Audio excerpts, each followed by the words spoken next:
میں نے ایک سجدہ زمین کربلا سے لے لیا،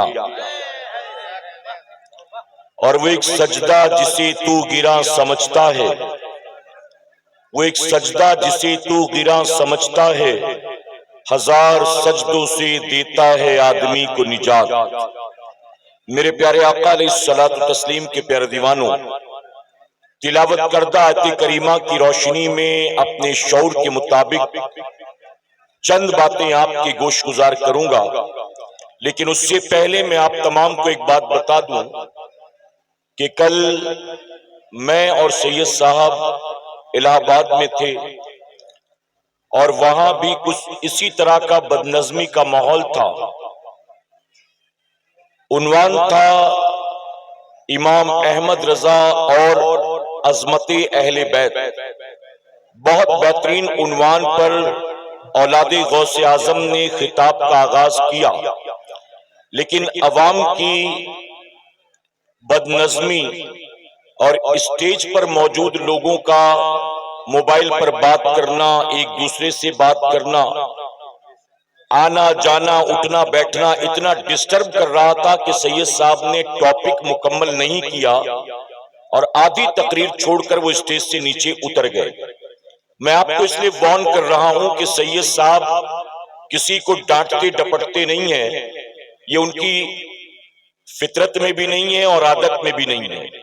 تو اگر آپ نے ڈسٹرب کیا یا اسٹیج والوں نے ڈسٹرب کیا تو میں پہلے سے وارن کر دے رہا ہوں کہ یہ اتنی آپ کی ساری محنت دری کی دری رہ جائے گی، اور پھر اگلے 5 سال کے بعد آپ کو شاید تاریخ ملے۔ تو اس لیے اگر آپ واقعی سننے آئے ہوئے ہیں تو آپ کو خاموشی سے بیٹھ کر سننا پڑے گا، اور اگر ٹائم پاس کرنے کے لیے آئے ہیں تو پھر ظاہر ہے کہ ٹائم پاس تو ہوگا، تقریر نہیں ہو سکے گی، ٹھیک ہے؟ تو چونکہ سید صاحب یہ سب نہیں بولتے ہیں تو میں آپ کو پہلے سے وارن کر دے رہا ہوں، اور معذرت کے ساتھ ایک بات کہوں گا کہ ایک دو بار پیار سے عوام کو سمجھانے پر وہ سمجھ گئے تھے، لیکن اسٹیج والے سمجھ نہیں رہے تھے، اور جس کی وجہ سے سید صاحب نے گفتگو کو آدھا چھوڑ دیا، اور پھر کمرے میں وہ آئے ڈسٹرب تھے، اور انہوں نے کہا کہ مجھے ایسے ماحول میں تقریر کرنا مناسب نہیں لگتا۔ یعنی میں اللہ رسول کا فرمان سنا رہا ہوں اور لوگ آپسی گفتگو کر رہے ہیں، یعنی آپسی باتیں یا SMS کرنا یا موبائل پر بات کرنا کیا معاذ اللہ اللہ رسول کے فرمان سے زیادہ اہم چیز ہے؟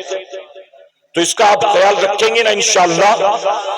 اچھا، میری تقریر میں ایسا ہے کہ آپ کو چاہے جو کرنا ہے آپ کریں، آپ بالکل فری ہیں۔ میں اپنا بیان کرتا ہوں، اپنی بات مکمل کرتا ہوں، اللہ جس کو توفیق دیتا ہے وہ سنتا ہے، اور جو صرف بھیڑ بھاڑ کے لیے آیا ہوتا ہے وہ بیٹھ کر چلا جاتا ہے بھیڑ کا حصہ بن کر۔ تو میں کچھ نہیں کہتا، میں اپنی بات مکمل کرتا ہوں، اور مجھے جو وقت دیا گیا ہوتا ہے میں اس وقت پر اپنی گفتگو کو مکمل کرتا ہوں، لیکن سید صاحب کے بیان کے وقت بالکل جو ہے خاموشی ہونی چاہیے کہ انشاءاللہ چلنا پھرنا بھاگ دوڑ ہنگامہ آرائی کچھ بھی نہیں، آپ کو اطمینان سے سننا ہے، اور اس نیت سے سننا ہے کہ جو آج کی اس محفل پاک میں ہم سنیں گے انشاءاللہ اس پر عمل کی کوشش کریں گے۔ ذکر شہداء کربلا کی محفل ہے، اور کربلا والوں کا ذکر سنانے کے لیے آج آپ کے گاؤں میں خود ان کا بیٹا آیا ہوا ہے، تو آپ کو اللہ کا شکر ادا کرنا چاہیے۔ ہم لوگ اگر کربلا والوں کا ذکر کرتے بھی ہیں تو ہم تو در والے ہیں، لیکن سید صاحب تو ظاہر ہے کہ گھر والے ہیں نا، تو گھر والوں سے آج ان کے بابا کا ذکر سننا ہے آپ کو، تو میں گزارش کروں گا کہ بالکل اطمینان سے بیٹھ کر سید صاحب قبلہ کی گفتگو کو آپ سنیں گے انشاءاللہ، ٹھیک ہے؟ اللہ آپ سب کو جزائے خیر عطا فرمائے۔ ایک بار محبت سے درود شریف پڑھ لیں آپ، اللہم صلی علی محمد وآلہ الف الف مرہ۔ میرے پیارے آقا علیہ الصلوۃ والتسلیم کے پیارے دیوانوں، میں نے قرآن مقدس کی جس آیت کریمہ کی تلاوت کا شرف حاصل کیا اس کا مفہوم ہے بے شک نماز روکتی ہے بے حیائی اور بری بات سے۔ اللہ رب العزت نے اس آیت کریمہ کے ذریعے نماز کی 2 برکتوں کا ذکر فرمایا۔ ایک سب سے پہلی چیز ہے نماز بے حیائی سے روکتی ہے، اور دوسرا نماز روکتی ہے بری بات سے، یعنی برائی سے۔ اور میں علماء کی موجودگی میں یہ بات ذمہ داری کے ساتھ کہوں گا، آج ہماری سوسائٹی میں یہ دونوں چیزیں بہت عام ہو چکی ہیں۔ عورتوں میں بے حیائی، بے غیرتی، بے پردگی عام ہے، اور مردوں کے اندر طرح طرح کی برائیاں عام ہیں۔ میرے پیارے آقا کے پیروانوں، اللہ نے فرمایا کہ نماز بے حیائی اور بری بات سے روکتی ہے۔ پھر آخر مسلمانوں کے اندر بے حیائی اور برائی کیوں کر پائی جاتی ہے؟ ریزن کیا ہے؟ تو جانتے ہیں اس کا سب سے بڑا ریزن یہ ہے کہ چونکہ ہماری اکثریت نماز پڑھتی نہیں۔ مسلمانوں کے مور دین 90% لوگ، یا اگر کہوں تو غلط نہیں ہوگا، مور دین 95% لوگ بے نمازی ہیں۔ تو جب بندہ مسلمان ہو کر بھی نماز کے قریب نہیں جائے گا تو کیا نماز کی برکتیں وہ حاصل کر سکتا ہے؟ اللہ نہ کرے، 100,000 بار نہ کرے، میں مثال دیتا ہوں، آپ کے علاقے میں کسی کو کوئی ایسا مرض ہو جائے کہ جس بیماری کا اسپیشلسٹ ڈاکٹر کولکتہ میں ہے، بنگلور میں ہے، دلی میں یا ممبئی میں ہے، اب مریض اپنی بیماری کو لے کر گھر پر پڑا ہے، بستر پر کراتا ہے، روتا ہے، اسے آرام کبھی نہیں ہوگا جب تک کہ وہ اس ڈاکٹر کے پاس نہیں جاتا ہے۔ بتائیے ہے کہ نہیں؟ سر میں درد ہو تو آپ کیا کرتے ہیں؟ 3 دن سے شام ہوتی ہے تو بخار آ جاتا ہے، آپ کیا کرتے ہیں؟ 2 دن سے الٹی جلاب شروع ہو گیا تو کیا کرتے ہیں؟ آپ بیماری کو لے کر گھر میں پڑے نہیں رہتے، بلکہ بیماری سے شفا کے لیے فوراً ڈاکٹر کے پاس جاتے ہیں، اور ڈاکٹر دوائیاں دیتا ہے تو آپ کا مرض دور ہو جاتا ہے۔ میرے پیارے آقا علیہ الصلوۃ والتسلیم کے پیروانوں، پتہ یہ چلا کہ اگر مریض کو مرض سے نجات چاہیے تو اسے اس مرض کا علاج کرانا ہوگا، اور علاج کے لیے اس کو ڈاکٹر کے پاس جانا ہوگا۔ بس اسی طرح سے مسلم معاشرے کے اندر اگر بے حیائی اور برائی عام ہو چکی ہے، اور آپ چاہتے ہیں کہ ہمارے معاشرے سے بے حیائی اور برائی کا خاتمہ ہو جائے، تو اس کی خاطر اللہ نے آسان نسخہ عطا کر دیا، اور وہ آسان سا نسخہ کیا ہے؟ رب کا وعدہ ہے، بندے تو نماز کی پابندی کر، نماز پڑھنا تیرا کام ہے، اور تجھے بے حیائی برائی سے بچانا یہ نماز کا کام ہے۔ اگر ہم نماز نہیں پڑھیں گے تو کیا نماز کی اس برکت سے ہم فائدہ حاصل کر سکتے ہیں؟ میرے پیارے آقا علیہ الصلوۃ والتسلیم کے پیروانوں، اگر کوئی بندہ تسبیح لے کر بیٹھے اور اس پر نماز نماز نماز نماز کا ورد کرے، نماز نہ پڑھے، تو نماز کی برکتیں حاصل کر سکتا ہے؟ اور ایک بات اور عرض کر دوں، نماز ہر عاقل بالغ مسلمان مرد و عورت پر فرض ہے۔ شہر کے رہنے والے بھی جانتے ہیں، گاؤں دیہات کے لوگ بھی جانتے ہیں، پڑھے لکھے بھی جانتے ہیں، بے پڑھے لکھے بھی جانتے ہیں، مال و دولت والے بھی جانتے ہیں، غریب غربا بھی جانتے ہیں، دنیا کا ہر مسلمان چاہے پڑھنے والا ہو چاہے نہ پڑھنے والا ہو، ہر مسلمان جانتا ہے کہ اللہ رب العزت نے 24 گھنٹے میں ہر عاقل بالغ مرد و عورت پر 5 وقت کی نماز کو فرض فرمایا ہے۔ آپ بتائیے کہ ہماری بے حسی کا عالم کیا ہوگا، ہماری اور آپ کی نافرمانی کا عالم کیا ہوگا کہ اللہ رب العزت نے ہر عاقل بالغ مسلمان مرد و عورت پر ایک دن کے اندر 24 گھنٹے میں 5 وقت کی نماز کو فرض کیا، لیکن مسلمان نماز پڑھنے کے لیے تیار نہیں۔ آپ کو جان کر تعجب ہوگا، قرآن مقدس میں اللہ رب العزت نے کتنے مقامات پر نماز کا حکم دیا جانتے ہو؟ تقریباً 700 مقامات پر۔ کتنے مقام پر؟ اگر آپ اپنی والدہ سے محبت کرتے ہیں اور آپ کی والدہ نے کہا کہ بیٹا تو یہ کام جو کرتا ہے نا یہ مجھے اچھا نہیں لگتا، یہ کام مت کیا کر، اگر فرما بردار اولاد ہوگی تو ماں کی بات مانے گی کہ نہیں مانے گی؟ اگر ابا کو فرما بردار اور اطاعت گزار ہے، ابا نے کہہ دیا آج کے بعد اس لڑکے کے ساتھ مجھے نظر مت آنا، باپ سے محبت ہے تو باپ کی بات مانو گے کہ نہیں مانو گے؟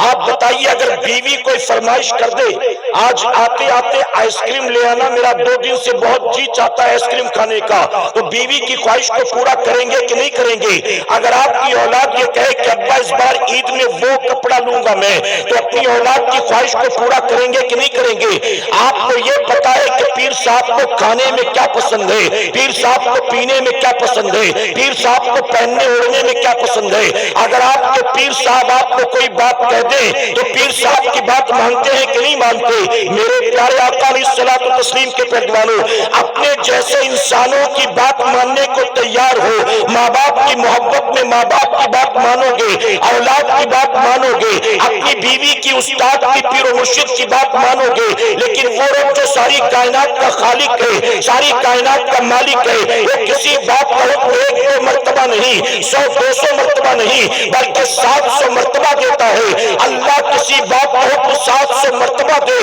اور پھر بھی ہم اس کی بات نہ مانیں، تو بتائیے سروئے زمین پر ہم سے بڑا بھی کوئی نافرمان ہو سکتا ہے؟ اگر بیٹا باپ کی بات نہ مانے تو باپ کہتا ہے آج کے بعد تو میرے لیے مر گیا۔ اگر بھائی بھائی کی بات نہ مانے تو بھائی کہتا ہے آج کے بعد تیرا میرا کوئی لینا دینا نہیں ہے۔ اگر بیٹا ماں کی بات نہ مانے تو ماں کہتی ہے ایسی نافرمان اولاد ہونے سے تو اچھا کہ میں بانجھ رہتی۔ غلط تو نہیں کہہ رہا ہوں؟ پیر صاحب کسی بات کا حکم 1 بار 2 بار 3 بار دے، آپ نہ مانے تو پیر کی بات نہ مان کر پیر کے چہیتے مرید بن جائیں گے۔ پیر صاحب کہیں گے یہ بڑا فرما بردار، بڑا خدمت گزار، بتائیے چہیتے مرید بن جائیں گے؟ میرے پیارے آقا علیہ الصلوۃ والتسلیم کے پیروانوں، وہ رب جس نے پوری کائنات کو پیدا فرمایا، ہم صبح جو کھاتے ہیں وہ دینے والا کون ہے؟ ہم دوپہر جو کھاتے ہیں وہ دینے والا کون ہے؟ ہم رات جو کھاتے ہیں وہ دینے والا کون ہے؟ آپ دل پر ہاتھ رکھ کر مجھے جواب دیں، آپ کے سینے میں دل کی دھڑکنوں کو چلانے والا کون ہے؟ آپ کے رگوں میں خون کو دوڑانے والا کون ہے؟ آپ کی سانسوں کو اندر باہر چلانے والا کون ہے؟ بنا کسی مشین و انجن کے آپ کا دل دھڑک رہا ہے، یہ دھڑکانے والا کون ہے؟ پورے جسم کے اندر رگوں کا جال بچھانے والا کون ہے؟ آپ کے جسم کو صحیح سلامت بنانے والا کون ہے؟ رات سونے کے بعد صبح اٹھنے کی مہلت دینے والا کون ہے؟ نافرمانی کرنے کے بعد بھی جب جاتے ہو کاروبار کرنے کے لیے تو نافرمانی کے بعد بھی روزی دینے والا کون ہے؟ عزت دینے والا کون ہے؟ کامیابی دینے والا کون ہے؟ برکت دینے والا کون ہے؟ اپنے ماں باپ بیوی بچوں کو چھوڑ چھاڑ کر کسی پرائے شہر میں چلے جاتے ہو، پرائے ملک میں چلے جاتے ہو، جہاں اجنبی تھے وہاں بتائیے سر پر چھت دینے والا کون ہے؟ رات سونے کی جگہ دینے والا کون ہے؟ آپ کو روزی روٹی دینے والا کون ہے؟ اے سرکار مدینہ علیہ الصلوۃ والتسلیم کے پیروانوں، اللہ رب العزت ہی ساری کائنات کا خالق ہے، اللہ ہی ساری کائنات کا مالک ہے۔ یہاں تک کہ جو لوگ اللہ کا دیا رزق کھا کر اسے رزاق نہیں مانتے ہیں، انہیں بھی کھلانے والا اللہ ہے۔ جو اللہ تبارک و تعالیٰ کے بندے ہو کر بھی اللہ کو اپنا معبود نہیں مانتے، ان کا معبود بھی اللہ تبارک و تعالیٰ ہے۔ زمین کو بچھایا کس نے؟ آسمان کا شامیانہ لگایا کس نے؟ زمین سے سبزہ اگایا کس نے؟ ہوا میں ہماری خاطر آکسیجن پیدا کیا کس نے؟ ہماری باڈی میں ریڈ بلڈ سیلز کس نے پیدا کیا؟ وائٹ بلڈ سیلز کس نے پیدا کیا؟ اے سرکار مدینہ کے پیروانوں، ہم دن رات اللہ کی نافرمانی پر نافرمانی کرے، اللہ 700 مرتبہ کسی بات کا حکم دے، ہم اس کا حکم نہیں مانتے، اس کے باوجود وہ آسمان سے پانی برساتا ہے، زمین سے سبزہ اگاتا ہے، ہمیں پھر بھی روزی عطا کرتا ہے۔ آپ بتائیں جب نافرمانی اور بغاوت کر کے یہ کرم نوازی ہے، ہم فرما بردار بن جائیں گے، اللہ کے سجدوں کے پابند بن جائیں گے، تو میں منبر رسول پر موجود ہوں، ذمہ داری کے ساتھ کہتا ہوں، اللہ رب العزت ہمیں اور آپ کو جس دن مسلمان پلٹے گا، رب کی بارگاہ میں صلح کر لے گا، رب کی بارگاہ میں رجوع کر لے گا اور یہ عہد کرے گا کہ مولا اب دنیا یہاں کی وہاں ہو جائے، ایک وقت کی نماز کو جان بوجھ کر قضا نہیں کروں گا۔ جس دن مسلمان نے یہ عہد کر لیا، اے ہندوستان کے مسلمانوں، اللہ تمہیں پھر وہی عزت عطا کرے گا جو عزت اللہ نے میرے غریب نواز کو عطا فرمایا۔ نعرہ تکبیر، نعرہ رسالت، نعرہ حیدری، نعرہ حیدری۔ غریب نواز ہندوستان کی سرزمین پر تشریف لائے، کیا بتائیے کوئی اپنے گھر میں انہیں ٹھہرانے والا تھا؟ جی پیڑ کے نیچے بیٹھ گئے تو بیٹھنے دیا گیا کہ اٹھا دیا گیا؟ کوئی ان کے لیے چائے کافی شربت بنانے والا تھا؟ انا ساگر پر پانی لینے گئے تو پینے دیا گیا کہ پہرا لگا دیا گیا؟ کسی کے محل میں گھس گئے تھے، جبرن کسی کے مکان پر قبضہ کیا تھا؟ میرے پیارے آقا علیہ الصلوۃ والتسلیم کے پیروانوں، ہندوستان کی سرزمین پر غریب نواز تشریف لاتے کوئی مرید نہیں تھا، کوئی میزبان نہیں تھا، کوئی کرایہ بھاڑا دینے والا نہیں تھا، کوئی اپنے مکان میں ٹھہرانے والا نہیں تھا، کوئی آپ کے نام کا پوسٹر چھاپنے والا نہیں تھا، کوئی آپ کی خاطر اسٹیج لگانے والا نہیں تھا، کوئی آپ کو سر آنکھوں پر بٹھانے والا نہیں تھا۔ ایک نئے ملک میں، اجنبی ملک میں تشریف لاتے ہیں، اس کے باوجود آپ نے دیکھا کہ مقابلے میں جو آیا وہ کوئی سوشل ورکر نہیں تھا، وہ کوئی گاؤں کا پردھان نہیں تھا، وہ کوئی minister M P M L A نہیں تھا، جو غریب نواز کے مقابلے میں آیا وہ ہندوستان کا بادشاہ تھا۔ غریب نواز کے مقابلے میں آیا، غریب نواز چند فقیروں کو ساتھ لے کر آئے تھے، اپنے ساتھ کوئی اسلحہ لے کر نہیں آئے تھے، اپنے ساتھ کوئی مال و دولت لے کر نہیں آئے تھے، اپنے ساتھ کوئی لمبی چوڑی فوج لے کر نہیں آئے تھے۔ غریب نواز اپنے ساتھ کھانے پینے کا کوئی بہت زیادہ سامان لے کر نہیں آئے تھے، آپ کے مقابلے میں آ کر کھڑا ہو گیا اس وقت کا ہندوستان کا بادشاہ، اور غریب نواز اللہ رسول کی ذات پر بھروسہ کر کے اس کے مقابلے میں آ کر کھڑے ہو گئے۔ نتیجہ کیا ہوا؟ جو ہند کا بادشاہ تھا وہ ہمیشہ ہمیشہ کے لیے مٹ گیا، اور میرے قریب نے غریب نواز کو قیامت تک کے لیے ہند کا راجا بنا دیا۔ اللہ یہی عزت تمہیں بھی دے گا، اللہ تمہیں بھی کامیابی دے گا، اللہ تمہیں بھی برکتیں عطا کرے گا، اللہ تمہیں بھی کھویا ہوا وقار دوبارہ عطا کرے گا، لیکن شرط یہ ہے صرف جشن غریب نواز منانے والے مت بنو، صرف غریب نواز کی کرامات کو سننے والے مت بنو، مشن غریب نواز کو سمجھنے کی کوشش کرو، تعلیمات غریب نواز کو سمجھنے کی کوشش کرو۔ غریب نواز کے کھڑاؤں کو اڑتا دیکھتے ہو، غریب نواز کا مدینہ منورہ سے پیدل سفر کر کے ہندوستان آنا نظر نہیں آتا، غریب نواز اگر اپنے کوزے میں انا ساگر کو بھرتے ہیں وہ نظر آتا ہے، غریب نواز کا روزہ رکھنا نظر نہیں آتا، غریب نواز کا جوگی چیتال کا مقابلہ کرنا نظر آتا ہے، غریب نواز کی راتیں نظر نہیں آتی، غریب نواز کا تقویٰ نظر نہیں آتا، غریب نواز کا سجدہ نظر نہیں آتا۔ آپ سوچیں کہ وہ غریب نواز جو اپنی ماں کی کوکھ سے اللہ کے ولی بن کر پیدا ہوئے، ارے جو ماں کی کوکھ سے اللہ کا ولی بن کر پیدا ہو، اس غریب نواز کی راتوں کا عالم یہ تھا کہ میرے غریب نواز نے 40 سال تک عشاء کے وضو سے فجر کی نماز کو ادا کیا۔ ایک مرتبہ میرے غریب نواز، توجہ ہے نا آپ کی، ایک مرتبہ میرے غریب نواز ایک کونے میں بیٹھے زاروں قطار رو رہے تھے، مریدوں کی ہمت نہ ہوئی کہ کوئی پوچھے کہ رونے کی وجہ کیا۔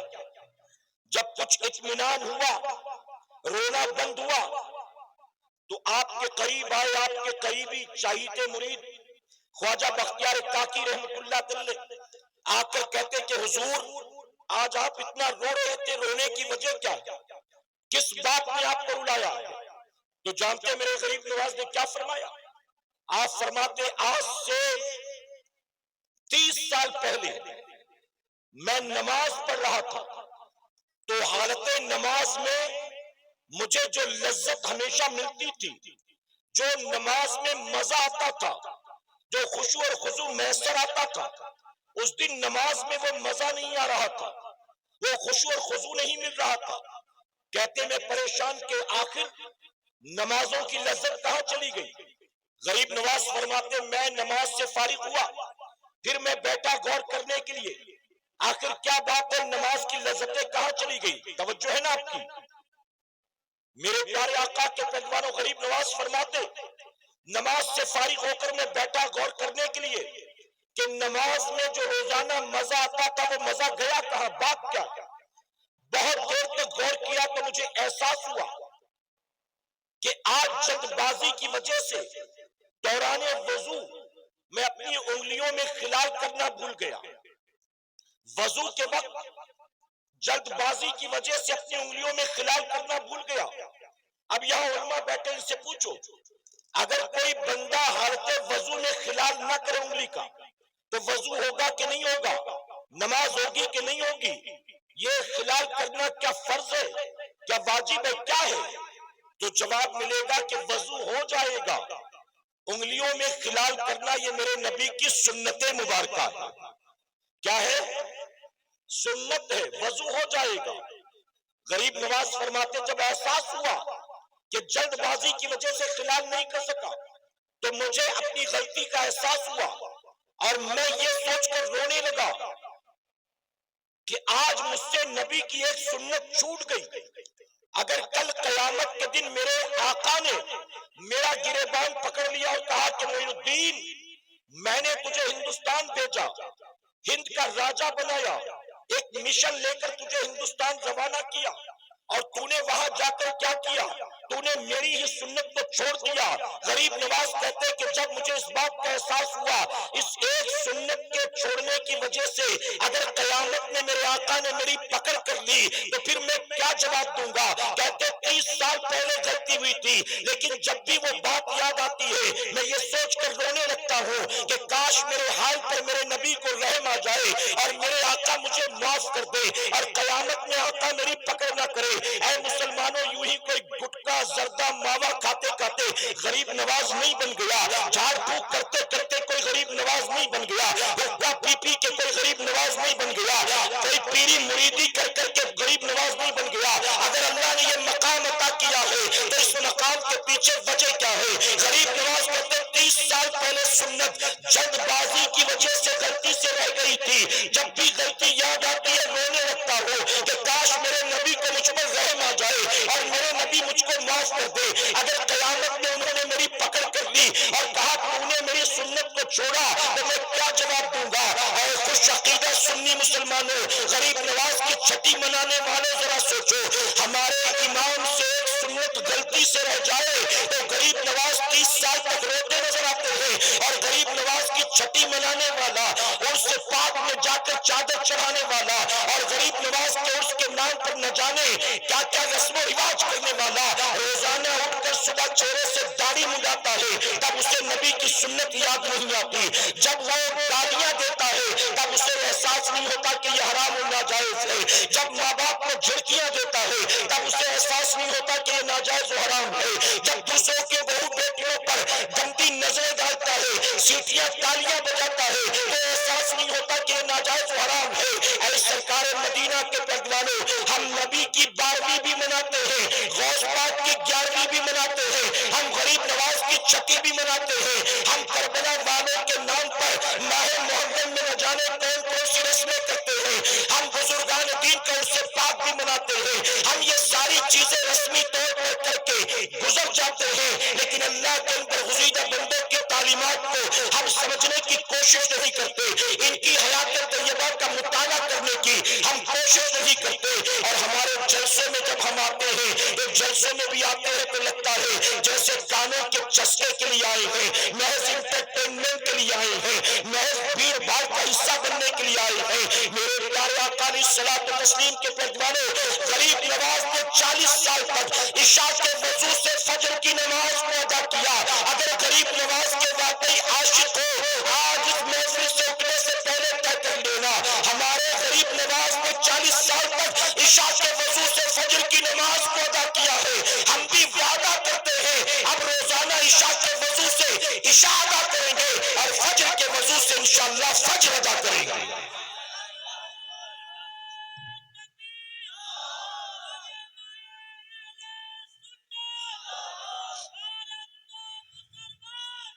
ذکر شہدائے کربلا کی محفل ہے، امام علی مقام کے نام پر محفل سجی ہے، جانتے ہو 10 محرم کو، توجہ ہے نا آپ کی، 10 محرم الحرام کو صبح سے یزیدیوں نے جنگ کو شروع کر دیا، جمعہ کا دن تھا، جو کربلا میں نہیں تھے وہ نماز جمعہ کی تیاری کر رہے تھے، صبح سے جنگ شروع ہو گئی، جب نماز ظہر کا وقت ہوا تو امام نے اپنے قاصد کو بھیجا، ایک نمائندے کو بھیجا، کہا جاؤ جا کر یزیدیوں سے کہو تھوڑی دیر کے لیے جنگ کو روک دیں، تیر تلوار چلانا روک دیں، ہمیں اتنی مہلت دے کہ ہم نماز ظہر ادا کر سکیں۔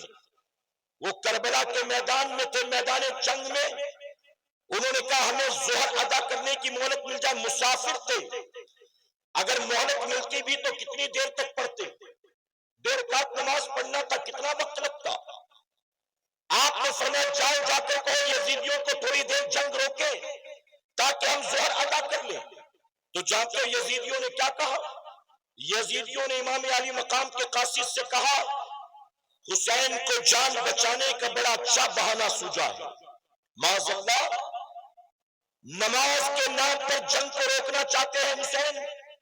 حسین سے کہو کہ نماز پڑھنے کا بہت شوق ہے نا، پڑھو، جتنی پڑھنا چاہتے اتنی پڑھو، ہم نہیں منع کریں گے، لیکن شرط یہ ہے نماز شروع کرنے سے پہلے یزید کی بیعت کرنی ہوگی، یزید کی بیعت کرو گے تو نماز پڑھنے دیں گے، اور اگر یزید کی بیعت نہ کی تو ہم نماز کو دیکھ کر تمہیں چھوڑیں گے نہیں، بلکہ ہم بھی وہ لوگ ہیں جو حالت سجدہ میں تمہاری گردن کو کاٹ دیں گے۔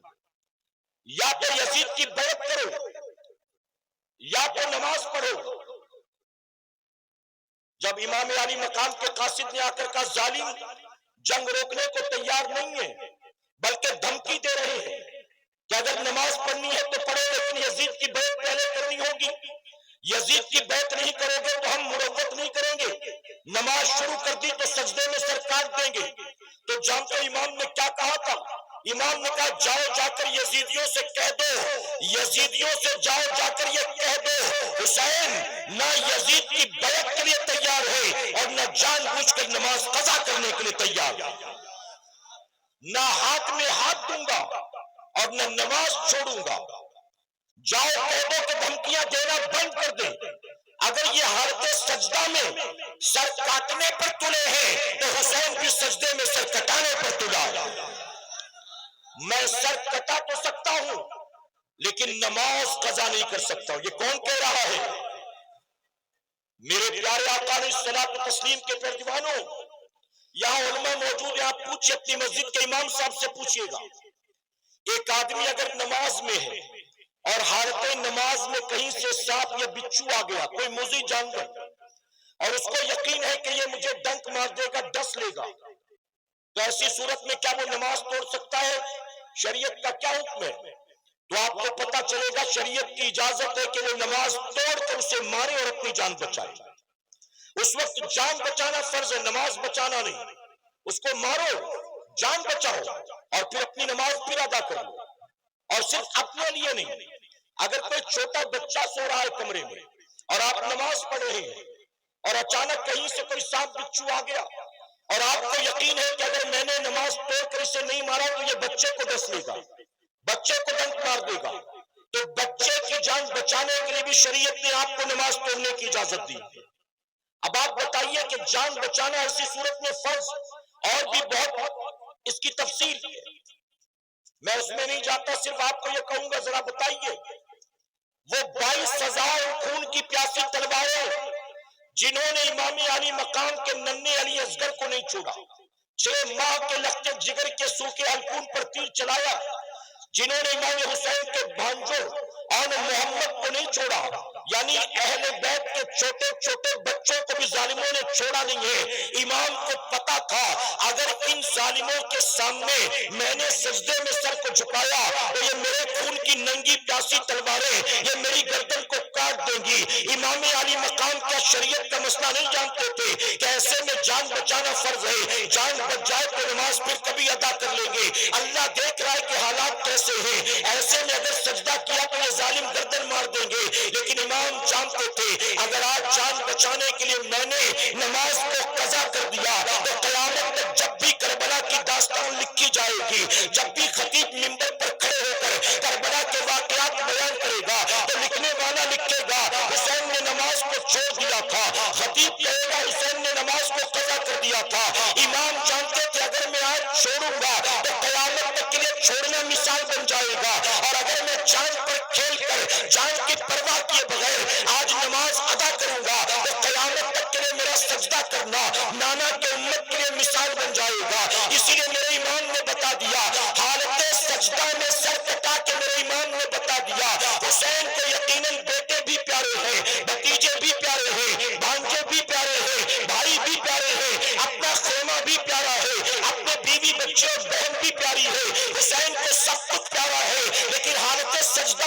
امام نے سر کٹا کے بتا دیا حسین کو سب سے زیادہ محبت ہے تو نانا کے آنکھوں کے ٹھنڈک نماز سے محبت پڑے.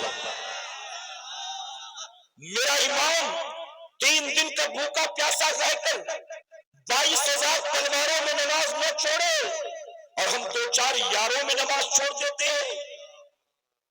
شادی میں گئے تو نماز نہیں, کام دھندے پر گئے تو نماز نہیں, اسکول کالج میں یونیورسٹی میں گئے تو نماز نہیں. میرے پیارے آقا علیہ الصلوۃ والتسلیم کے پیغمبروں بعد مرنے کے قیامت کے دن سب سے پہلا جو حساب ہوگا وہ پتہ ہے کہ کائے کا ہوگا. جتنا سال بھر کماتے ہو گورنمنٹ کو اس کا حساب دینا پڑتا ہے, ریٹرن فائل کرنا پڑتا ہے کہ سال بھر کا ٹرن اوور کتنے کا, کتنا کمایا, کتنا انویسٹ کیا, کتنا بچایا, کتنی سیونگ, یہ سارا اکاؤنٹ دیتے کہ نہیں دیتے گورنمنٹ کو. آپ بتائیے جس کا ہماری کمائی سے کوئی تعلق ہی نہیں ہے, ہم محنت مشقت کر کے کما رہے, اس میں گورنمنٹ کا کیا انوالومنٹ ہے؟ اس کے باوجود گورنمنٹ آپ سے ہر سال حساب لیتی ہے. اگر آپ نے اکاؤنٹ نہیں شو کیا تو آپ کو نوٹس آ جائے گی انکم ٹیکس کی طرف سے, بہت زیادہ کروڑوں کا ٹرن اوور ہے تو آپ کے ریٹ پڑ جائے گی. میرے پیارے آقا کے پیروانوں جن کا ہماری کمائی سے کوئی تعلق نہیں ہے ہر سال انہیں بھی مجبوراً ہمیں حساب کتاب دینا پڑتا ہے. تو جس رب نے سب کچھ عطا کیا ہے کیا وہ قیامت میں ہمیں یوں ہی چھوڑ دے گا؟ اور وہاں آپ کی کمائی کا حساب بعد میں ہوگا, بینک بیلنس کا حساب بعد میں ہوگا, آپ کے خرچے کا حساب بعد میں ہوگا, آپ کی بیوی بچوں کا حساب بعد میں ہوگا. سب سے پہلا سوال کس کے بارے میں ہوگا؟ جی اور بلند آواز سے, جن کو نہیں پتا وہ بھی سن لے, کس کا حساب ہوگا؟ اس کے باوجود پڑھتے ہو, پتا ہے سب سے پہلا حساب نماز کا. جب ایگزام ہوتا ہے شروع, چاہے وہ 10th کے بچے ہو, چاہے 12th کے, چاہے کسی کلاس کے, چاہے کسی مذہب کے, تو ایگزام سے پہلے ٹائم ٹیبل ملتا ہے کہ فرسٹ ڈے آپ کا انگلش کا پیپر ہے, سیکنڈ ڈے آپ کا میتھس کا پیپر ہے, تھرڈ ڈے آپ کا ہسٹری کا پیپر ہے. بتائیے ٹائم ٹیبل ملتا ہے, بچہ اسی ٹائم ٹیبل کے اعتبار سے تیاری کرتا ہے کہ نہیں؟ پہلا پیپر انگلش کا, دوسرا ہندی کا, تیسرا ہسٹری کا, پھر 3 دن کی چھٹی, اس کے بعد میتھس کا. اب کوئی بچے سے کہے کہ بیٹا انگلش کی تیاری مت کر, ہندی کی تیاری مت کر, ہسٹری کی تیاری مت کر, پورا زور جو ہے وہ میتھس پر دے, وہ کہے گا پرچہ آج انگلش کا ہے میتھس کیوں پڑھوں, پرچہ آج جو ہے ہندی کا ہے میتھس کیوں پڑھوں. الجبرا سے پہلے 3 دن کی چھٹی ملے گی تب الجبرا کی تیاری کر لوں گا, ابھی مجھے جو آج ایگزام دینا اس کی تیاری کرنے دو. ارے چھوٹے چھوٹے بچے بھی جانتے ہیں کہ پرچہ جس چیز کا سب سے پہلے ہوگا تیاری سب سے پہلے اسی کی جائے گی. لیکن میری قوم کو یہ بات سمجھ میں کیوں نہیں آتی؟ یہ ساری تیاریاں تک کیے بیٹھا ہے, اپنی بیٹی کی شادی کی تیاری, اپنے مرنے کے بعد بچے کے کام دھندے کی تیاری, اپنے گھر بار کی تیاری, اپنے کھانے پینے کی تیاری, اپنے اوڑھنے پہننے کی تیاری, اپنے گھومنے پھرنے کی تیاری, تو نے دنیاوی اعتبار سے ساری تیاریاں کر رکھی ہے. لیکن اے مسلمان کیا تو نے کبھی قبر کی تیاری کے بارے میں سوچا ہے؟ کبھی میدان قیامت کی تیاری کے بارے میں سوچا ہے؟ ہمیں کبھی فرق ہی نہیں پڑتا. ہمارے پاس لوگ آتے ہیں, کوئی آ کر کہتا ہے حضرت دعا کرے, اس سال میری بیٹی نیٹ کی تیاری کر رہی ہے, کوئی کہتا ہے دعا کرے میرے بیٹے کا انجینئرنگ کا لاسٹ ایئر ہے وہ کامیاب ہو جائے, کوئی کہتا ہے کہ میرا بیٹا 12th کی تیاری کر رہا ہے, کوئی کہتا ہے میرا بیٹا یا بیٹی IAS کی تیاری کر رہے ہیں. ہمارے پاس لوگ آتے ہیں اپنی اولاد کے لیے دعائیں کروانے, بیٹی یہ ایگزام دے رہی دعا کر دے, بیٹا یہ تیاری کر رہا ہے دعا کر دے. لیکن آج تک کوئی ایک بھی ماں باپ ایسے نہیں آئے جنہوں نے ہم سے آ کر یہ کہا ہو کہ حضرت دعا کر دیجئے میرا بیٹا قبر کے امتحان میں کامیاب ہو جائے, میری بیٹی آخرت کے امتحان میں کامیاب ہو جائے. میرے پیارے آقا کے پیروانوں جانتے ہو ایک اللہ کے ولی دنیا کو چھوڑ چھاڑ کر ایک پہاڑ کی چوٹی پر جا کر بیٹھے, 30 سال تک اللہ کی عبادت کرتے رہے, اللہ اللہ اللہ, نہ کہیں آنا جانا, نہ کسی سے ملنا جلنا. جب چاروں طرف ان کی ولایت کے چرچے ہوئے تو لوگ خود ہی کھچے کھچے ان کے پاس چلے گئے ملنے کے لیے. 30 سال سے دنیا کو ٹھوکر مار کر پہاڑ کی چوٹی پر بیٹھے اللہ کی عبادت میں مصروف, دنیا کھچی چلی آئی ان کے پاس. ایک دن وہ بیٹھے زاروں قطار رو رہے تھے. مریدوں نے پوچھا کہ حضور آپ کیوں رو رہے ہیں, کیا بات ہے؟ آپ کے پاس لوگ روتے ہوئے آتے ہیں, مسکراتے ہوئے جاتے ہیں, دکھی ہو کر آتے ہیں, سکھی ہو کر جاتے ہیں, پریشان حال آتے ہیں, اطمینان سے مطمئن ہو کر جاتے ہیں, آج آپ خود ہی رو رہے ہیں, کیا بات ہے؟ تو جانتے ہو اللہ والوں نے کیا کہا؟ کہا 30 سال سے پہاڑ کی چوٹی پر آ کر بیٹھا ہوں, 30 سال ہو گئے, آج تک کوئی ایک بھی نہیں آیا جس نے مجھ سے کہا کہ میری آخرت کے لیے دعا کر دیجئے, میری قبر کے لیے دعا کر دیجئے, میری جنت کے لیے دعا کر دیجئے. کہتے جس دنیا کو ٹھوکر مار کر میں آ کر بیٹھا ہوں نا, میرے پاس لوگ اسی دنیا کے لیے دعا کروانے آتے ہیں, اسی دنیا کے لیے دعا کرواتے ہیں. میں اسی کے لیے اسی لیے رو رہا ہوں کہ کاش یہ سمجھتے تو صحیح کہ تم دنیا کے لیے دعا اس سے کروا رہے ہو جو دنیا کو چھوڑے بیٹھا ہوا. میرے پیارے آقا علیہ الصلوۃ والتسلیم کے پیروانوں, مجھے نہیں پتا کہ یہاں خواتین کے بھی بیٹھنے کا انتظام ہے کہ نہیں. اگر ہے تو وہ بھی میرا یہ پیغام لیتی جائیں, اور اگر نہیں ہے تو اپنے گھر کی عورتوں تک یہ پیغام پہنچا دیں. آپ نے امام حسین کا سجدہ تو دیکھا نا میدان کربلا میں, اب آئیے ان کی بہن حضرت زینب کا بھی سجدہ دیکھ لیجئے. امام زین العابدین, امام علی مقام کے لخت جگر, میدان کربلا میں اہل بیت کے آخری چشم و چراغ. امام زین العابدین کہتے جب مدینہ منورہ میں ہم پر پریشر بنایا گیا کہ یزید کی بیعت کرو, یزید کی بیعت کرو, تو شہر رسول میں فتنہ فساد نہ ہو, اس لیے ہم مدینے کو چھوڑ کر مکہ معظمہ چلے گئے. ہم مکے پہنچے تو کوفہ والوں کے خط ہمیں آنے لگے, آئیے ہمیں بچا لیجئے, آپ نہیں آئے تو ہم کو مجبوراً یزید کی بیعت کرنی پڑے گی. ہم پر پریشر بنایا گیا کوفہ والوں کی طرف سے, ہم کوفہ کے لیے مکہ معظمہ سے نکلے, ہمیں کوفہ نہیں جانے دیا گیا. ہر کے لشکر نے ہم کو گھیرا اور کربلا میں لے کر آ گئے. امام زین العابدین کہتے ہیں اس پورے سفر میں میری پھوپھی حضرت زینب ہمارے ساتھ تھی. پورے سفر میں میری پھوپھی حضرت زینب ساتھ تھی. مدینہ منورہ سے مکہ معظمہ, مکہ معظمہ سے میدان کربلا, اور امام زین العابدین کہتے ہیں پورے سفر میں میری پھوپھی نے کسی رات تہجد کی نماز کو قضا نہیں کیا. میں معذرت کے ساتھ کہوں گا, ہم نکلتے ہیں تقریر کرنے کے لیے, ہم نکلتے ہیں کہیں جلسے میں جانے کے لیے, تو ہم نے دیکھا تقریروں اور جلسوں کے چکر میں کئی لوگ ایسے ہیں جو خود اپنی نمازیں قضا کر بیٹھتے ہیں, نمازوں کی کوئی پرواہ نہیں کرتے الا ماشاءاللہ. جب نکلتے ہیں رات جلسہ اٹینڈ کرنے کے لیے تو نماز کی پرواہ نہیں, اور رات کے 3-4 بجے تک جب جلسے میں رہتے ہیں تو نماز فجر کی پرواہ نہیں.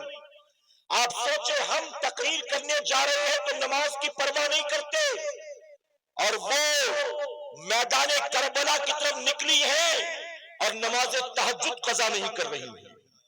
امام زین العابدین کہتے ہیں ہم کربلا کے میدان میں آ گئے. کربلا میں کوئی 4 دیواری نہیں تھی, نیچے کوئی قالین و بستر نہیں تھا, تپتا صحرا تھا, آسمان سے سورج آ گزر رہا تھا. ہم اپنے خیموں میں تھے. 1 تاریخ, 2 تاریخ, 3 تاریخ, امام زین العابدین فرماتے وقت گزرتا رہا اور میری پھوپھی ہر رات اٹھ کر تہجد کی نماز ادا کرتی رہی. اور محبت سے کہیں امام زین العابدین فرماتے 7 تاریخ کو پانی بند, 8 تاریخ کو ہمارے خیمے میں پانی ختم, 9 تاریخ کو چھوٹے چھوٹے بچے بھی بھوکے پیاسے. یزیدیوں نے پانی تو بند کر دیا, میری پھوپھی نے تہجد بند نہیں کیا, تہجد ادا کرتی رہی. 10 محرم کو صبح سے جنگ کا آغاز ہوا, دوپہر ہوتے ہوتے ہمارے جتنے تھے سب کو ظالموں نے شہید کر دیا, پھر ہمارے خیمے کو لوٹا گیا.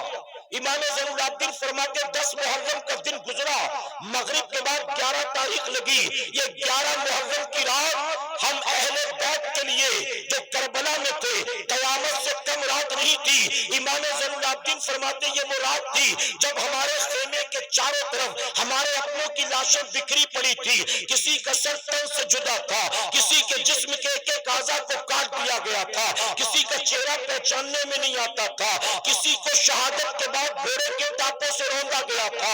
امام زین العابدین کہتے ہمارے آس پاس ہمارے اپنے 72 لوگوں کی لاشیں بکھری پڑی تھی. رات کے اندھیرے میں فرماتے میں دیکھ کر حیران رہ گیا. ہمارے خیمے کا پردہ ہٹتا ہے, میری پھوپھی حضرت زینب باہر نکلتی ہے اور نکلنے کے بعد چاروں طرف بکھری لاشوں کا جائزہ لیتی ہے. امام زین العابدین فرماتے ہیں ان میں کوئی میری پھوپھی کا بھائی بھی تھا, کوئی بھتیجا تھا, کوئی بھانجا تھا, ان کے 2 چھوٹے چھوٹے بیٹے اور محمد کی لاشیں بھی پڑی تھی.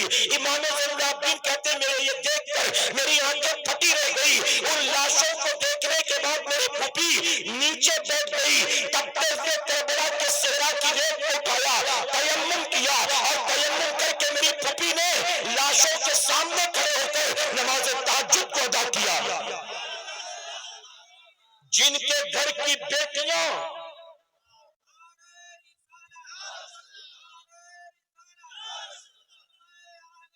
جنگ میں تہجد قضا نہ کرے, کیا انہوں نے اپنے گھر میں بیٹھے بیٹھے کبھی کوئی فرض نماز چھوڑی ہوگی؟ بتائیے. اور آج ہمارے گھروں کی پوزیشن کیا ہے؟ میں بہت معذرت کے ساتھ کہوں گا علماء کی موجودگی میں تلخ بات, محرم کے نام پر ہم نے نہ جانے کتنے ڈھکوسلے بنا رکھے. محرم کے نام پر ہم نے نہ جانے کتنے ایسے رسم و رواج بنا رکھے جس کا حقیقت سے, دین سے, شریعت سے کوئی تعلق نہیں ہے.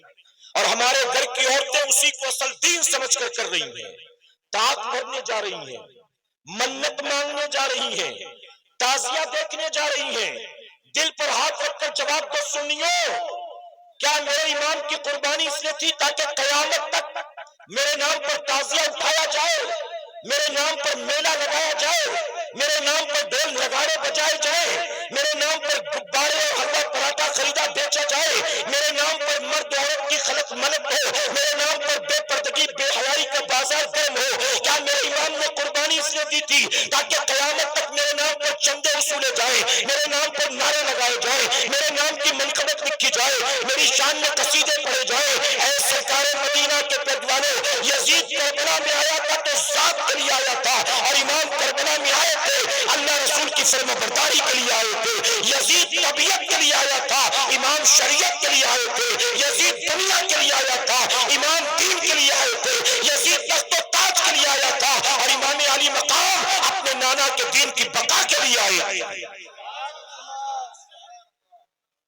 میدان کربلا سے تمہیں امام علی مقام کا سجدہ نہ ملا, میدان کربلا سے حضرت زینب کی تہجد تمہیں نہ ملی. یہ پتہ نہیں طاق بھرائی کہاں سے مل گئی, یہ پتہ نہیں ڈھول نگارے کہاں سے مل گئے, یہ پتہ نہیں تمہیں تعزیہ کہاں سے مل گیا. اے سرکار مدینہ علیہ الصلوۃ والتسلیم کے پیروانوں, امام علی مقام سے محبت ہے تو آج طے کر کے اٹھنا. ہم رسم و رواج والے حسینی نہیں ہیں, ہم واقعی صحیح معنوں میں اپنے امام سے محبت کرتے ہیں. امام اپنی جان کی پرواہ کیے بغیر اللہ کا سجدہ ادا کرتے ہیں, اور ہم گھر کے دسترخوان پر بیٹھ کر نماز نہیں پڑھتے, ہم کارخانے میں بیٹھ کر نماز نہیں پڑھتے, ہم سفر میں ہوتے ہیں تو نماز نہیں پڑھتے, ہم شادی بیاہ میں ہوتے ہیں تو نماز نہیں پڑھتے, ہم چھوٹے چھوٹے عذر کی بنیاد نماز نہیں پڑھتے. آپ جانتے ہیں میرے امام اعلیٰ عظیم البرکت فرماتے ہیں, اگر کوئی ایسا مسلمان ہو جس کے دونوں ہاتھ دونوں پیر کٹ گئے ہو, ایسا معذور کے کچل کر مسجد تک جا نہیں سکتا, لوٹا اٹھا نہیں سکتا, نل چلا نہیں سکتا, حوض میں ہاتھ ڈال کے وضو کر نہیں سکتا, ایسا معذور جس کے دونوں ہاتھ دونوں پیر کٹ گئے ہو, ایسے اپاہج مسلمان پر بھی نماز معاف نہیں. امام فرماتے ایک عورت کو لیبر پین ہو رہا ہے, درد ذیل ہو رہا ہے, ڈیلیوری کے لیے اس کو لیبر روم میں لے جایا جا رہا ہے. فرماتے اس کو اس درد کی حالت میں جب بچے کی ولادت کا وقت قریب ہے, درد سے کرا رہی ہے, اور ڈیلیوری کے لیے اس کو لے جا رہے ہاسپٹل کے وارڈ میں, میرے امام فرماتے ایسی حالت میں بھی اگر نماز کا وقت ہو گیا تو وہ نماز بھی اس پر فرض. ہٹے کٹے ہو کر کھانے پینے کے لیے ٹائم ہے, 5 گھنٹے بیٹھ کر آئی پی ایل کا میچ دیکھنے کے لیے ٹائم ہے, ورلڈ کپ کے چکر میں نماز قضا کرو گے, ٹی وی سیریل ڈراموں کے چکر میں نماز قضا کرو گے, زندگی گزرے گی یزید پلید کی طرح, اور زبان سے کہو گے حسینی ہے, حسینی ہے, یہ کھچڑے والے حسینی, یہ ڈم والے حسینی، یہ دیگ والے حسینی، یہ محض زبانی جمع خرچ والے حسینی، یہ محض نعروں والے حسینی، میرے پیارے آقا کے پردوانوں، محض رسم و رواج والے حسینی مت بنو۔ اگر یزید سے نفرت ہے تو یزیدیت سے نفرت کرو، اور حسین سے محبت ہے تو حسینیت سے محبت کرو۔ یزید کے پیچھے چلنا یہ طبیعت والوں کا کام ہے، اور حسین کے نقش قدم پر چلنا یہ شریعت والوں کا کام ہے۔ علماء سے پوچھو، فجر میں اپنے گھر کے بستر پر پیر پسارے پڑے رہنا یہ حسین کا کام ہے کہ یزید کا کام ہے؟ تاریخ تبری اٹھا کر دیکھو، البدایہ والنہایہ اٹھا کر، تاریخ کی کتابیں بریلویوں کی نہیں ہیں، ہسٹورینز کی ہیں، اتہاس کاروں کی، تاریخ نگاروں کی کتابیں۔ یہ لکھتے ہیں یزید کے محل میں رات بھر شراب و شباب و کباب کا دور چلتا، ناچ گانے ہوتے تھے۔ جب فجر کی اذان ہوتی تو یزید اپنے محل کے بستر پر شراب کے نشے میں دھت پڑا ہوتا۔ جب فجر کی اذان ہوتی تو یزید محل کے بستر پر شراب کے نشے میں دھت پڑا ہوتا، اور جب فجر کی اذان ہوتی تو امام حسین اپنے گھر سے نکلتے، مسجد نبوی شریف میں جاتے تھے، اور مسلمانوں کو جمع کر کے ان کی امامت فرماتے تھے۔ رات یزید کے محل سے ڈھول گھنگرو کی آواز آتی تھی، اور امام حسین مدینہ منورہ میں، مکہ معظمہ میں، کربلا معلیٰ میں، امام چاہے جہاں بھی ہے، یزید کے محل سے ڈھول گھنگرو کی آواز آتی، اور امام حسین کے کمرے سے ہر رات قرآن کی تلاوت کی آواز آتی تھی۔ امام حسین کو قرآن کی تلاوت سے اتنی محبت، اتنی محبت، اتنی محبت کہ امام مدینے میں بھی قرآن کی تلاوت کرتے، مکہ معظمہ میں بھی قرآن کی تلاوت کرتے، کربلا معلیٰ میں بھی قرآن کی تلاوت کرتے، 3 دن بھوکے پیاسے رہ کر بھی قرآن کی تلاوت کرتے، شب عاشور میں بھی اپنی بیٹی ننھی سکینہ کو بٹھا کر قرآن کی تلاوت کرتے، اور 10 محرم کو ظالموں نے آپ کو شہید کر کے آپ کے سر مبارک کو کاٹ کر نیزے پہ چڑھا دیا، امام نیزے پہ چڑھ کر بھی قرآن کی تلاوت کرتے۔ ہمارے گھروں سے رات کے اندھیرے میں قرآن کی تلاوت کی آواز آتی ہے کہ ڈھول گھنگرو کی۔ بتاؤ، رات کو کسی کے گھر سے اگر ڈھول گھنگرو کی آواز آئے، ٹی وی سیریل دیکھ رہا ہے، ویب سیریز دیکھ رہا ہے، ناچ گانے دیکھ رہا ہے، وہ حسینی ہے؟ کس بات کا حسینی؟ میں تو کہتا ہوں ظالموں، امام حسین کا نام لے کر وہ کام کرو جو کام یزید پلید کرتا تھا۔ یزید امام حسین کا دوست تھا کہ دشمن تھا؟ جی، دوست تھا کہ دشمن تھا؟ آپ بتائیے، ابھی اولاد غوث اعظم آئیں گے، اولاد غوث اعظم، اتنی محبت، اتنی عقیدت، ایک جھلک دیکھنے کے لیے لوگ بے قرار، مسافہ کرنے مل گیا تو الحمدللہ، نہیں تو ہاتھ میں لگا لیا تو خوش نصیب۔ اتنی عقیدت، اتنی محبت غوث اعظم کی اولاد سے، اور جو غوث اعظم کے بھی باپ دادا ہے ان کے دشمن کے طریقے پر چلتے ہو۔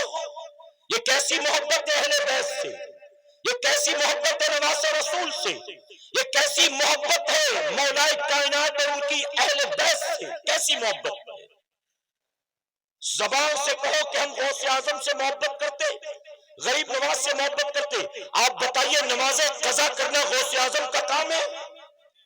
چاہے وہ امام اعظم ابو حنیفہ ہو، چاہے وہ صدر سرکار غوث اعظم ہو، چاہے وہ میرے خواجہ غریب نواز ہو، ان بزرگوں کی زندگی میں ایک بات سملر ملتی ہے، سمان ملتی ہے، اور جانتے وہ بات کیا ہے؟ ان تینوں کی تاریخ اٹھا کر دیکھو تو پتہ چلتا ہے یہ تینوں وہ اللہ والے ہیں جنہوں نے 40 سال تک عشاء کے وضو سے فجر کی نماز کو ادا کیا تھا۔ ہم کس بات کے حسینی ہیں؟ کس بات کے؟ محض رسم و رواج والے؟ میرے پیارے آقا علیہ الصلوۃ والتسلیم کے پردوانوں، آج ذکر حسین کی محفل سے ہمیں سچی توبہ کر کے اٹھنا ہے کہ انشاءاللہ، سینوں سے آواز آئے کہ انشاءاللہ، اگر زندگی نہ بدلی، اگر اخلاق میں، کردار میں تبدیلی نہ آئی، زندگی بھر رسم و رواج کے پیچھے پیچھے چلتے رہے تو آپ کا زبانی جمع خرچ کرنا قیامت میں آپ کے کام نہیں آئے گا. آپ زندگی بھر کو ہم حسینی ہیں ہم حسینی ہیں. آپ نے مجھ سے پیشتر جب منقبت چل رہی تھی سارے یا حسین کے نعرے لگا رہے تھے. میں کہتا ہوں محرم کے مہینے میں نہیں، روزانہ یا حسین کہو. اپنی چھاتیوں کو پیٹ پیٹ کے یا حسین کہو، لیکن زندگی گزرے گی حسین کے دشمن یزید پلید کے نقش قدم پر تو نام لینے سے حسینی نہیں بن جاؤ گے. حسینی وہ نہیں ہوتا جو صرف نام لیتا ہے، حسینی وہ ہوتا ہے جو اپنے آقا و مولا کے نقش قدم پر چلتا. اور اس اتنے بڑے مجمع میں وہ کون سچا حسینی ہوگا میں نہیں جانتا، میرا مولا جانتا ہے. میں نہیں کہتا کہ میری باتیں سب کے دل پر اثر کر جائیں گی. میں نہیں کہتا کہ یہاں سے اٹھنے والا ہر آدمی نمازی بن جائے گا. میں نہیں کہتا کہ جتنے آئے ہیں سارے سچے توبہ کر کے جائیں گے. میں نہیں کہتا. ہاں لیکن میں یہ ضرور کہتا ہوں اگر اس بڑے مجمع میں کوئی دو چار ایسا ہو تو اس کو اللہ کا شکر ادا کرنا چاہیے. اے مولا بھیڑ تو ہزاروں کی تھی لیکن تیرا کرم ہو گیا تو نے امام حسین کے صدقے میرا آنا قبول فرما لیا.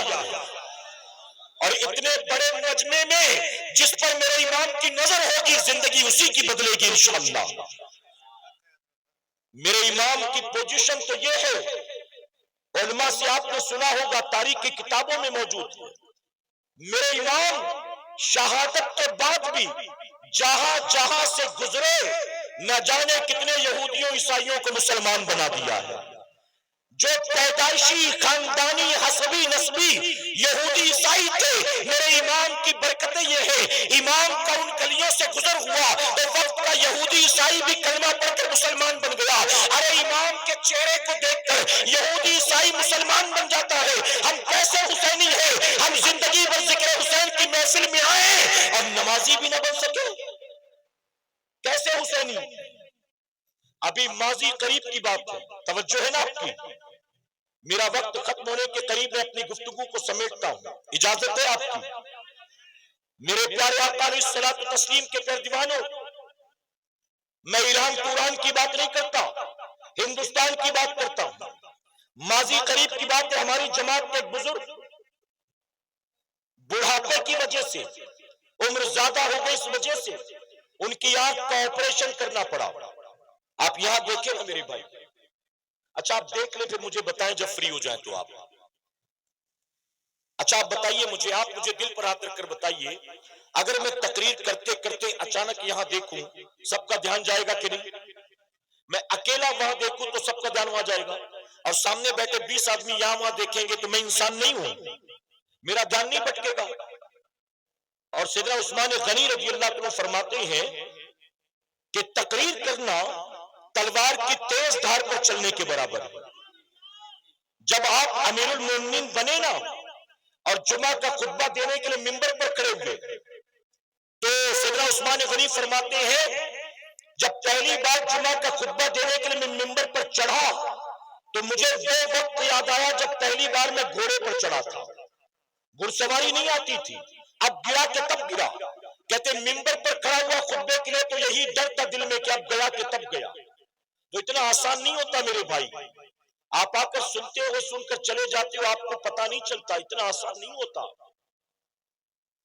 بولنے والے کو صرف اپنی انرجی ہی نہیں لگانی پڑتی ہے بلکہ اپنے ذہن کو بھی حاضر رکھنا پڑتا ہے. کچھ بھی نہیں کہہ سکتا وہ، یہاں تک کہ غیر حدیث کو حدیث کہہ کے بھی بیان کرنے سے منع کیا گیا ہے. میرے نبی فرماتے ہیں کہ اگر کوئی بات میں نے نہیں کہی اور اس کو میری طرف منسوب اگر کوئی کرے تو اپنا ٹھکانہ جہنم میں بناتا ہے.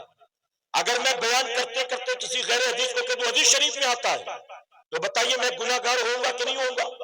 تو اس سے تھوڑا سا کوآپریٹ کیا کریں، آپ توجہ رکھا کریں. محبت سے ایک بار سبحان اللہ کہہ دیں. میں عرض کر رہا تھا ماضی قریب میں ہماری جماعت کے بزرگ گزرے، عالم دین، عمر زیادہ ہو گئی، ڈاکٹر نے کہا آنکھ کا آپریشن کرانا پڑے گا. انہوں نے آنکھ کا آپریشن کرا لیا.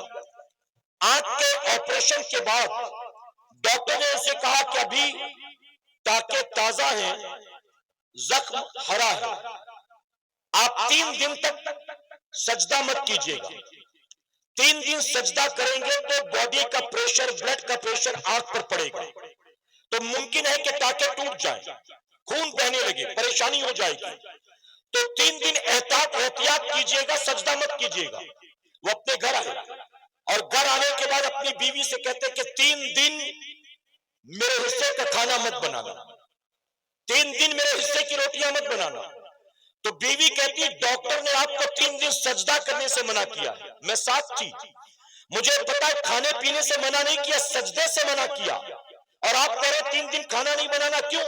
تو جانتے ہو کیا جواب دیا تھا؟ انہوں نے جواب دیا کہ جس رب کے 3 دن سجدے نہیں کروں گا، کس منہ سے 3 دن اس کی نعمتیں کھاؤں گا؟ جس رب کے 3 دن سجدے نہیں کرنا، کس منہ سے اس رب کی نعمتیں کھاؤں گا؟ اس میں 3 دن سجدہ بھی نہیں، 3 دن کھانا بھی نہیں۔ ہماری سوچ وہاں جاتی ہے۔ اگر میں آپ سے پوچھوں کہ آج صبح آپ نے کیا کھایا تھا، آج دوپہر میں آپ نے کیا کھایا تھا، آج شام کو آپ نے کیا کھایا تھا، ہفتے بھر میں کتنی روٹیاں کھا جاتے حساب ہے، ہفتے بھر میں کتنی چائے پی لیتے حساب ہے، ہفتے بھر میں کتنا کلو چاول کھا جاتے حساب ہے، ہفتے بھر میں کتنی بوٹیاں کھا جاتے حساب ہے۔ ارے رب کی نعمتیں تو ہفتے بھر بے حساب کھاتے پیتے ہو، اور اس رب کو جو نعمت کھلانے والا ہے اس کا شکر ادا کرنے کے لیے ہفتے میں ایک بار مسجد میں جاتے ہو اور 2 رکعت پڑھ کے لگتا ہے کہ اسی 2 رکعت میں اللہ کی ساری نعمتوں کا میں نے حق ادا کر دیا۔ توبہ کرو کہ انشاءاللہ میرے پیارے آقا کے پیروانوں، اب آخری بات عرض کرتا ہوں، اجازت ہے آپ کی؟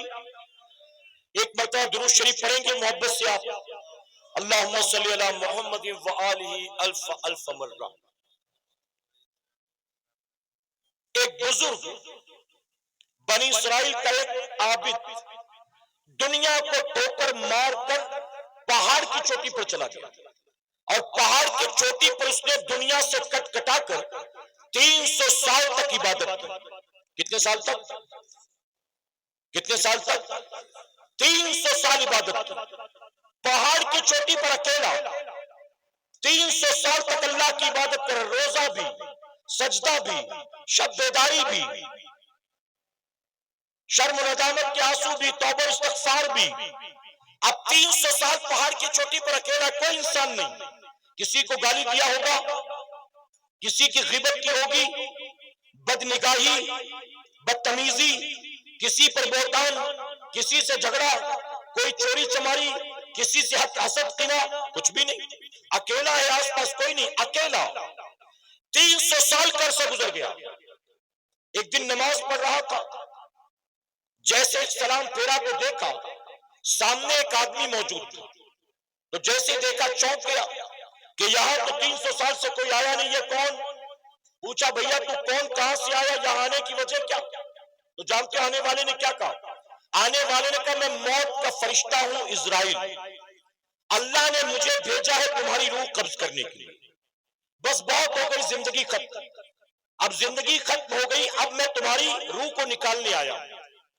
تو کہتا ہے کہ اسرائیل اگر تو روح نکالنے آیا تو کھڑے رہ کر کیا کر رہا ہے، اب تک تو نے میری روح کو نکالا کیوں نہیں؟ تو فرشتے نے کہا جب میں آیا تو تو نماز میں تھا، اور میں انتظار کر رہا تھا کہ تو نماز سے فارغ ہو تو میں تجھ سے ملاقات کروں۔ تو فرشتہ تو وہ بنی اسرائیل کا عابد حیرت سے کہتا ہے کہ تو جب کسی کی روح نکالنے جاتا ہے تو تو ویٹ نہیں کرتا، آدمی کسی بھی پوزیشن میں تو روح نکال لیتا ہے، لیکن میرے معاملے میں تو انتظار کر رہا تھا، کیا وجہ؟ تو جانتے فرشتے نے کیا کہا؟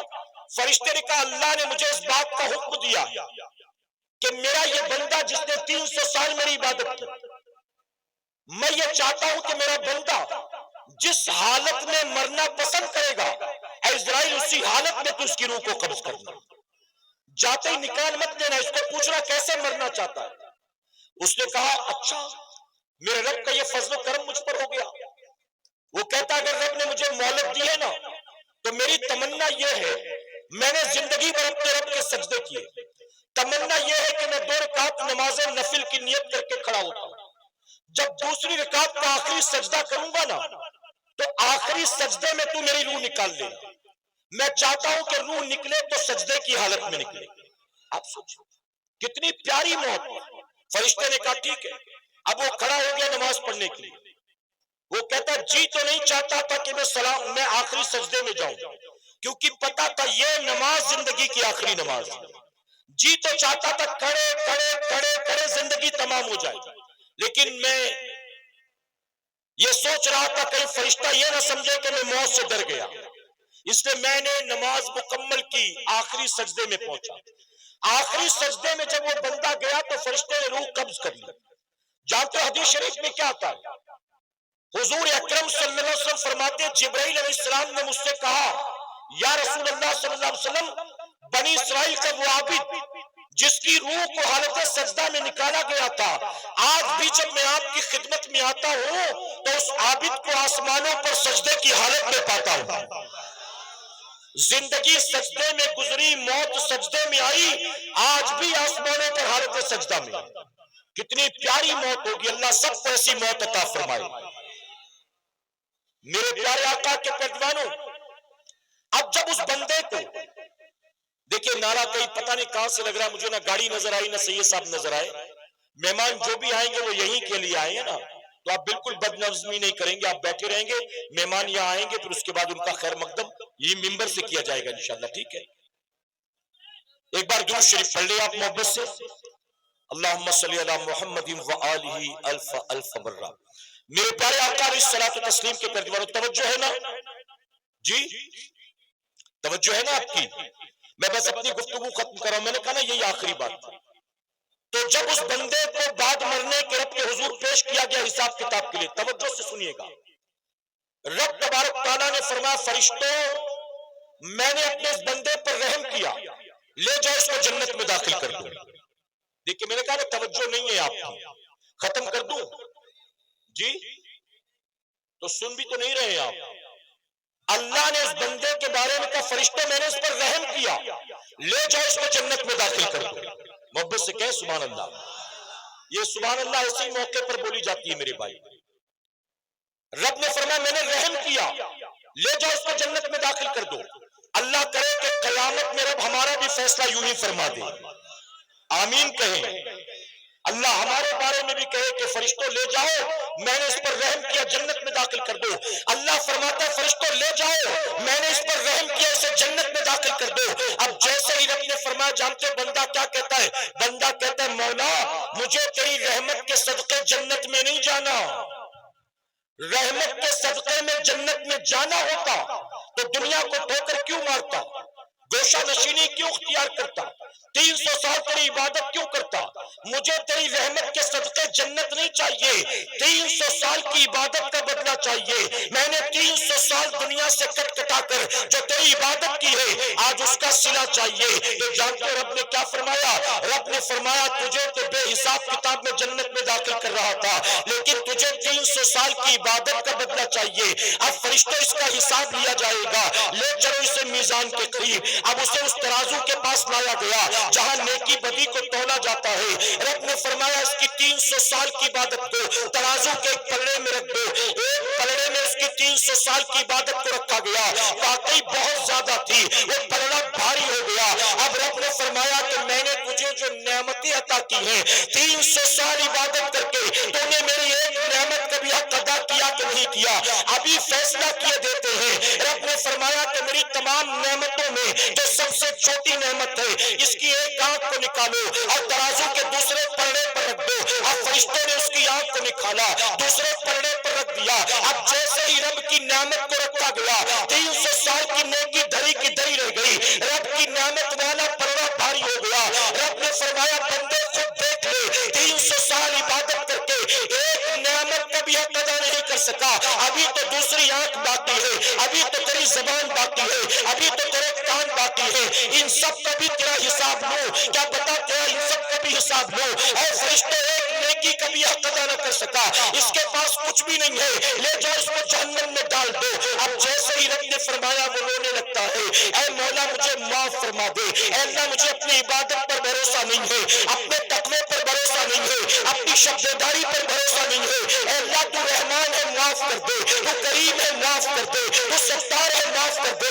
جب بندہ رو رو کر رب کی بارگاہ میں عرض کرنے لگا، رب نے فرمایا فرشتوں میں نے اسے معاف کر دیا، لے جاؤ اس کو جنت میں داخل کر دو۔ اے سرکار مدینہ کے پیروانوں ذرا سوچو، بنی اسرائیل کا وہ عابد 300 سال تک اللہ کی عبادت کرنے کے بعد بھی ایک آنکھ کا بھی حق ادا نہ کر سکا. میرے رب نے ہمیں انگنت نعمتیں عطا کی ہیں. ہمیں تو زندگی بھی 100 سال کی نہیں ملی, ہمیں تو زندگی بھی 150 سال کی نہیں ملی. جب قیامت میں اللہ ہم سے ایک ایک نعمت کا حساب لے گا, اے میرے بندے تو نافرمانی کرتا تھا, تو بغاوت کیے بیٹھا تھا, میں نے جن کاموں سے منع کیا اپنی زندگی میں تو نے وہ سارے کام کیے, میں نے جن کاموں کا حکم دیا تو نے کبھی منہ پلٹ کر بھی ان کاموں کی طرف نہیں دیکھا. اب بتا تو میری نعمتوں کا شکر کیسے ادا کرے گا, میری نعمتوں کا حق کیسے ادا کرے گا. اللہ ہم سے قیامت کے دن حساب لے گا. ہم کیا بتائیے حساب دینے کے قابل ہیں؟ اے سرکار مدینہ کے پیدوانے, امام حسین سے محبت رسم و رواج کر کے ادا نہیں کر سکتے ہو.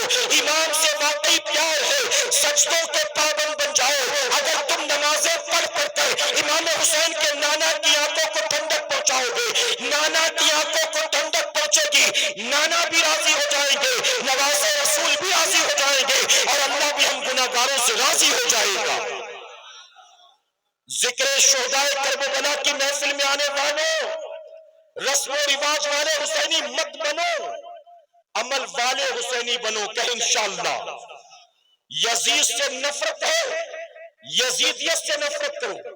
یزید جو کچھ کرتا تھا علماء نے بتایا ہوگا نا, اپنی زندگیوں سے وہ ساری چیزیں نکالو جو کام یزید پلید کرتا تھا, اور جو کام میرے امام کرتے تھے. امام سے پیار ہے تو ان کے نقش قدم پر چلو. کہ انشاءاللہ صبح اٹھ کر روزانہ داڑھی منڈانا یزید کا کام ہے کہ امام حسین کا؟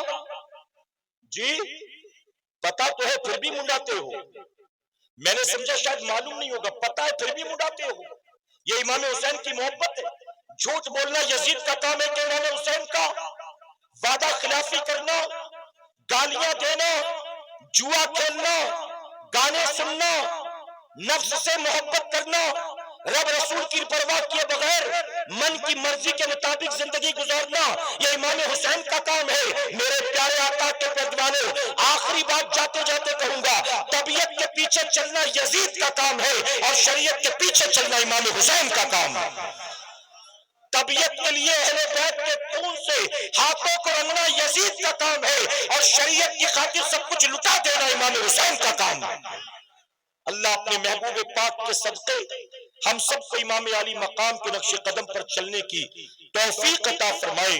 ہم سب کو اللہ صحیح معنوں میں حسینی بنائے. درمیان گفتگو مجھ سے جانے انجانے میں کوئی غلطی خامی رہ گئی, آپ سب کو گواہ بنا کر, بالخصوص علماء کرام کو, سادات کرام کو گواہ بنا کر سچے دل سے توبہ کرتا ہوں. میرا کریم میری توبہ قبول فرمائے, اور امام علی مقام کے صدقے ہماری آج کی اس محفل کو اللہ قیامت میں ہم سب کے لیے, ہمارے والدین کے لیے بخشش اور نجات کا سبب بنائے. وما علینا الا البلاغ. السلام علیکم.